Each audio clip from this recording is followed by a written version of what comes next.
आप सभी को मेरी नमस्ते और जय हिंद। मेरा नाम मुरारी जी है और मेरे यूट्यूब चैनल में आप सभी का स्वागत है।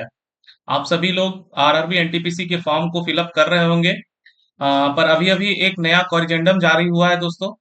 उस कॉरिजेंडम में कुछ बदलाव किए गए हैं। अगर उसको सही से नहीं समझा गया तो हो सकता है आप अपने फॉर्म को गलत भर दे। आप अगर अपने फोटोज को अपलोड कर दे, सिग्नेचर को अपलोड कर दे या एससी एसटी सर्टिफिकेट को अपलोड कर दे तो हो सकता है वो अपलोड आपका गलत हो जाए और आपका फॉर्म ही रिजेक्ट हो जाए। तो इस समय एक बहुत बड़ी अपडेट आ रही है आरआरबी एनटीपीसी के फॉर्म फिलअप को लेकर, जिसके बारे में मैं आपको इस वीडियो में बताने वाला हूं। उससे पहले अगर आप इस चैनल पे नए हैं तो कृपया इस चैनल को सब्सक्राइब और लाइक जरूर करें, क्योंकि आपका एक सब्सक्रिप्शन हमारे लिए मोटिवेशन का काम करता है। तो चलिए दोस्तों, शुरू करते हैं। और सबसे पहले आपको मैं ये बता दूं कि जो नोटिस जारी हुआ है वो किस चीज के रिगार्डिंग है। तो चलिए दोस्तों, हम लोग चलते हैं अपने नोटिस पर।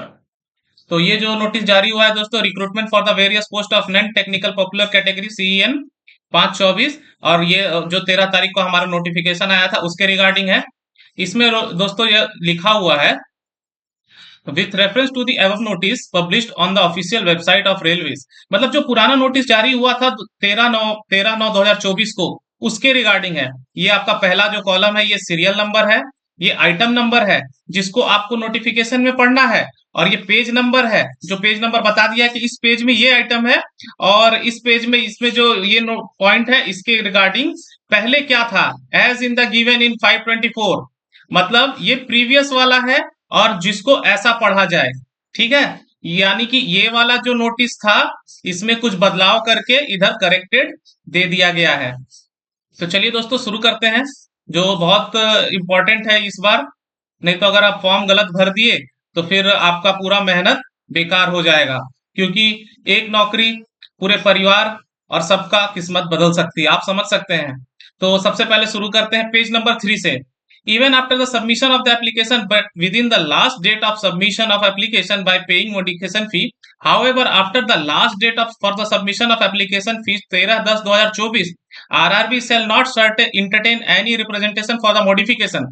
मतलब ये बताया जा रहा है कि 13/10 के बाद आरआरबी कोई भी रिप्रेजेंटेशन अगर कोई करता है कि उसने कोई गलत कर दिया है और मॉडिफिकेशन के लिए, तो वो नहीं होगा। अब इसके लिए वो क्या बोलता है कि however after the last date of submission of application modified application shall be 25/10, यानी 25/10 तक आप अपना मॉडिफिकेशन कर सकते हैं। After the last date for submission of modified application, RRB shall not entertain any representation of modification information furnished in the application। 25/10 तक आपका इसमें दिया हुआ है, even after the submission of application. उसके बाद जो दूसरा कॉलम आता है वो पेज नंबर 25 पे आता है, जिसमें आपका बताया गया है कि 20 से 25 केबी का जो कैंडिडेट का फोटोग्राफ है वो 30 से कहां तक होना चाहिए, 70 केबी तक का होना चाहिए। और जो कि आप समझ सकते हैं कि हो सकता है कि इन्हीं भाइयों ने 20 से 22 केबी अपलोड कर दिया हो, और 22 केबी वाला वहां पे जब वो स्क्रूटनी में जाएगा तो डिटेक्ट ही ना हो, तो आपका फॉर्म इससे रिजेक्ट हो जाएगा। इसलिए आप लोग जो भी अपना फॉर्म में फोटोज अपलोड कर रहे हैं वो ध्यान रखिएगा कि 20 से 50 केबी वाला जो था वो दायरा अब बढ़ चुका है। यानी कि जिन भाइयों ने भी 20 से 30 केबी तक का फोटो अपलोड किया है वो अपने अपना सिस्टम में देख ले, जहां से भी किया है, और उसको जाके चेंज कर दे। उसके बाद कैंडिडेट का जो सिग्नेचर है वो पहले 10 से 40 केबी था, जिसको भी फिर से 30 से 70 केबी कर दिया गया। यानी कि दोस्तों ये समझने वाली बात है कि 20 से 30 वाला जो रेंज था उसमें जरूर कोई ना कोई समस्या आ रही होगी सॉफ्टवेयर में, इसीलिए उसको 20 से 30 वाला हटा ही दिया गया है। ये बहुत बड़ा अपडेट है दोस्तों, क्योंकि करोड़ों में फॉर्म अगर गिरेगा तो कम से कम कुछ लाख भाइयों ने तो 20 से 22 केबी में भरा ही होगा। तो उसको कृपया करके जाके सबको 30 से क्या कर दे, 70 केबी। उसके बाद जब आदमी का आप कैंडिडेट अपने सिग्नेचर को जब अपलोड कर देते हैं, उसके बाद जो नेक्स्ट आता है कॉलम वो आता है पेज नंबर 25 में, बुलेट नंबर 3। उसमें लिखा है कि जो SC ST सर्टिफिकेट जिन्होंने भी अपलोड किया है और इमेज साइज 50 से 100 के भी था, उसको भी बढ़ाकर क्या कर दिया गया है, 500 के भी तक कर दिया गया। फॉर्मेट आपका क्या होगा, PDF। ठीक है, आप इसको ध्यान रखिएगा, PDF ही अपलोड कीजिएगा, क्योंकि हो सकता है इसी से आपको जो फ्री ट्रेवल पास इशू होता है वो फ्री ट्रेवल पास इशू होगा, क्योंकि अगर आप SC ST से हैं और अगर आपने अपना डॉक्यूमेंट सही अपलोड नहीं किया तो हो सकता है कि आपका जो फ्री ट्रेवल पास है वो आपको ना मिले। उसके बाद जो स्क्राइब का फोटो था, जो वो भी जो 20 से 50 केबी तक था, उसको भी 30 से 70 कर दिया गया है। यानी सेम चीज है कि 20 से 30 केबी वाला जो है वो फोटो रीड नहीं होगा। यहाँ भी देखिए सेम वही चीज है कि the size of photograph should not be, the size of photograph जो 20 से 30 था वो size of photograph should be कहाँ से 30 से 70। जो मतलब आप एक चीज मान लीजिए कि सिग्नेचर और इमेज जो भी है फोटोग्राफ में वो सब 30 से 70 के बीच में ही अपलोड करना है।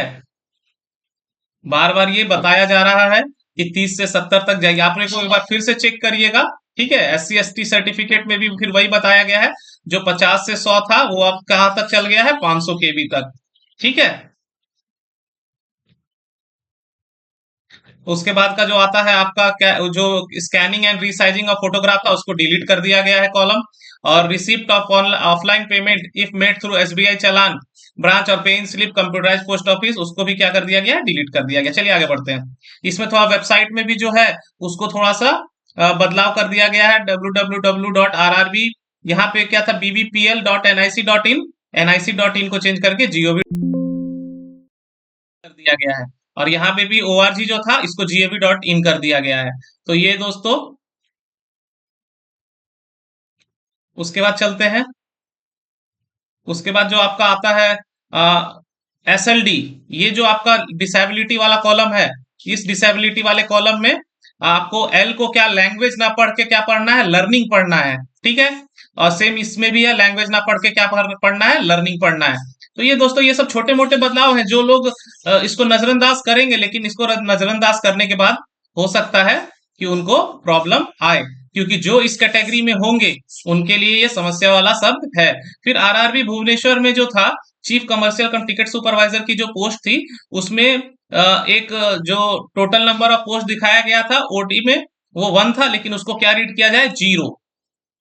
और RRB चंडीगढ़ में जो दिखाया गया था for category number 2 station master level 0, उसको लेवल 6 किया गया है। 0 तो कोई लेवल होता ही नहीं है, ये तो आदमी खुद भी समझ सकता है। फिर भी सोचो, जो रेलवेज है वो आपको एक भी मौका नहीं देना चाहती है कि आप गलती करें। वो खुद ही चाहती है कि आप जो अपना फॉर्म भरें वो एकदम सही से भरें, क्योंकि कोई नहीं चाहता है कि किसी का भविष्य खराब हो, किसी की मेहनत बहुत अच्छी हो और वो फॉर्म भरने में छट जाए, ये पॉसिबल नहीं है।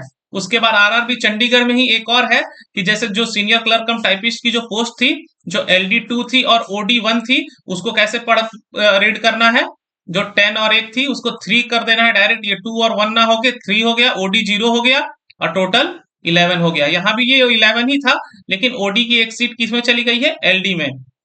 फिर RRB मुंबई में जो था जूनियर अकाउंट असिस्टेंट कम टाइपिस्ट की जो पोस्ट है वो एक्स सर्विसमैन के लिए 5 थी और LD के लिए 1 थी, जो कि बदल के क्या हो गई है, एक्स सर्विसमैन के लिए 3 और जो लोकोमोटिव डिसेबिलिटी है उसके लिए 0, ठीक है।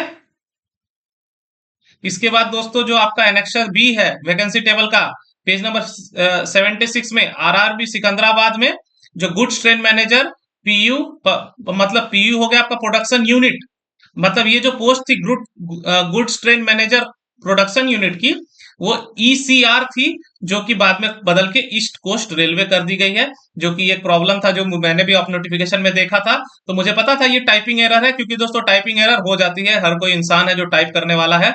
तो यही था बदलाव दोस्तों। आशा करता हूँ आपको ये सारा चीज समझ में आ गया होगा।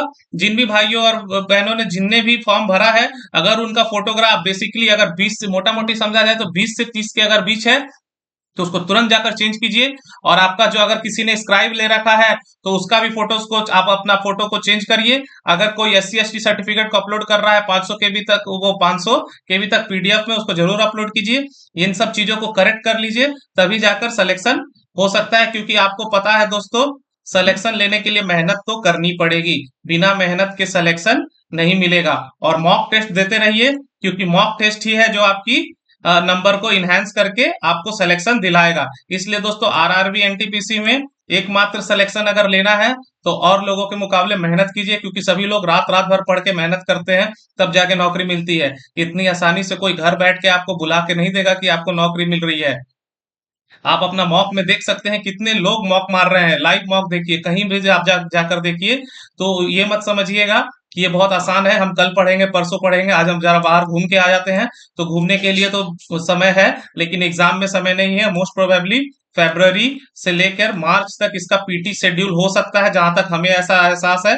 अगर फरवरी में भी हुआ तो आपके पास अभी 5 महीने हैं, और 5 महीने में आदमी अगर चाह ले तो पीसीएस का एग्जाम तक निकाल सकता है, और आरआरबी एनटीपीसी का एग्जाम तो निकाल ही लेगा अगर जीरो से भी शुरुआत करे। कोई भी बंदा है, मैं बस यही बोलूंगा, अगर आप जीरो से भी हैं तो फिर आप थोड़ा सा प्रयास करिए और अपने आप को सिलेक्शन ले लीजिए। तो इसी के साथ मैं आशा करता हूं आपके लिए ये सेशन काफी इंफॉर्मेटिव रहा होगा। अगर आप इस चैनल पे नए हैं तो फिर से एक बार रिक्वेस्ट है कि आप इस चैनल को जरूर सब्सक्राइब करें। आपका एक सब्सक्रिप्शन हमारे लिए मोटिवेशन है। धन्यवाद, थैंक यू। जय हिंद, जय भारत।